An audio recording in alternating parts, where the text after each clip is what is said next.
Payment release కావాల్సిన Facebook account login అయిన తర్వాత చూసుకుంటే ఇలాగ మనకి turn on advanced protection to unlock your account అని మనకైతే ఒక బిగ్ షాక్ అయితే ఇచ్చింది.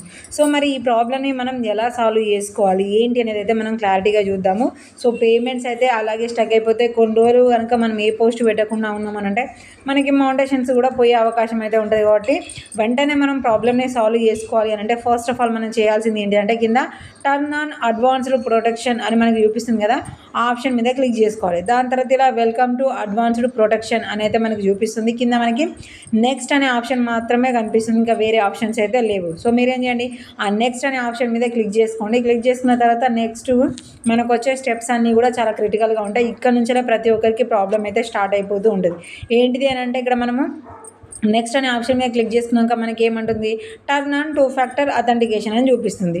ఓకే, టర్న్ ఆన్ చేద్దామని టర్న్ ఆన్ అనే ఆప్షన్ మీద క్లిక్ చేసుకోగానే మనల్ని పాస్వర్డ్ ఎంటర్ చేయమంటుంది. సో ఇక్కడ చాలామంది చేసే మిస్టేక్ ఏంటంటే పాస్వర్డ్ ఎవరికి గుర్తుకుండదు, ఎందుకంటే ఏదో చెక్ చేసి ఎంటర్ చేసుకుంటూ ఉంటారు. కాబట్టి పాస్వర్డ్ మనం ఇక్కడ కరెక్ట్ ఎంటర్ చేయకపోతే మనకి మళ్ళీ రాదు. సో ఇక్కడ మనం డైరెక్ట్గా ఫర్గట్ పాస్వర్డ్ అనడానికి కూడా ఉండదు. కాబట్టి పర్ఫెక్ట్గా మనం పాస్వర్డ్ ఏంటిది అనేది కూడా మనం సేవ్ చేసుకొని ఉంచుకోవాలి. సో దాని తర్వాత మనకు ఈమెయిల్కి వెరిఫికేషన్ కోడ్ అంటుంది. సో అలాంటి టైంలో మీ ఈమెయిల్ కనుక వర్కింగ్లో లేదు అంటే అప్పుడు కూడా అకౌంట్ పోయినట్టే. సో మనది ఉంది కాబట్టి మనం ఓకే చేసుకున్నాం. దాని తర్వాత 2 ఫ్యాక్టర్ అథెంటికేషన్ దేనికి సెట్ చేసుకుంటాను అడుగుతుంది. నేనైతే SMS ఆర్ వాట్సాప్ అని మాత్రమే సెలెక్ట్ చేసుకుంటున్నాను. అథెంటికేషన్ యాప్ సెక్యూరిటీకి ఇవన్నీ కూడా మనకి చాలా ప్రాబ్లం అవుతాయి.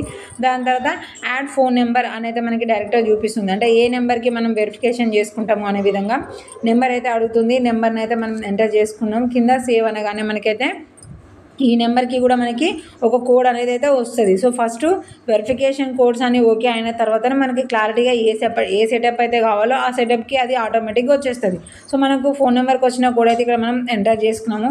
ఎంటర్ చేసిన తర్వాత కింద నెక్స్ట్ అనే ఆప్షన్ అయితే మనకి చూపిస్తుంది. ఒకవేళ ఈ నెంబర్కి మీకు కోడ్ రాలేదు, లేదంటే రావడం లేట్ అయిపోతుంది అని అంటే మీరేం చేయొచ్చు, చేంజ్ ఫోన్ నెంబర్ అనే ఆప్షన్ మీద క్లిక్ చేసి మీరు వేరే నెంబర్ అనేది కూడా కొత్తగా యాడ్ చేసుకొని అయితే ప్రాసెస్ అనేది స్టార్ట్ చేయొచ్చు. సో నాకు ఏ ప్రాబ్లం అయితే లేదు. అండ్ మనకి టైం తర్వాత రీసెంట్ అనే ఆప్షన్ కూడా వస్తుంది కాబట్టి 2-3 టైమ్స్ అయితే మనం ట్రై చేసుకోవచ్చు. సో దాని తర్వాత 2 ఫ్యాక్టర్ అథెంటికేషన్ మనం సెలెక్ట్ చేసుకున్న నెంబర్కి అయితే ఆన్ అయిపోయింది అని అయితే చెప్తుంది. యూజ్ దిస్ నెంబర్ అని కూడా మనమైతే సెలెక్ట్ చేసుకుంటే మనకి ఎలాంటిదైనా సరే రిలేటెడ్గా ఉండేటివి కోడ్స్ అన్నీ కూడా మన నెంబర్కి మాత్రమే ప్రైమరీగా తీసుకొని దానికి మాత్రమే వస్తూనే ఉంటాయి. సో ఇలా మనము ప్రాబ్లమ్ని సాల్వ్ చేసుకుంటేనే అకౌంట్ అనేది టోటల్గా ఓపెన్ అయిపోతుంది. మనకు పేమెంట్ రిలీజ్ దగ్గర కూడా ఎలాంటి ప్రాబ్లం ఉండదు. పేమెంట్ రిలీజ్ అయ్యే టైంకి కనుక ఇలాంటి ప్రాబ్లం మనం స్టక్ అయిపోయినాం అనుకోండి, అకౌంట్ మనం ఏమీ చేయలేము. కాబట్టి 2 ఫ్యాక్టర్ ఆన్ చేసుకున్న తర్వాత ఇలా రికవరీ కోడ్స్ కూడా మనం సేవ్ చేసుకున్నాము అంటే నెంబర్ సడన్గా మన దగ్గర మిస్ అయిపోయినా లేదంటే నెట్వర్క్ లేకపోయినా సరే ఈ కోడ్స్ని ఉపయోగించుకొని మనం అకౌంట్ అనేది లాగిన్ అవ్వచ్చు.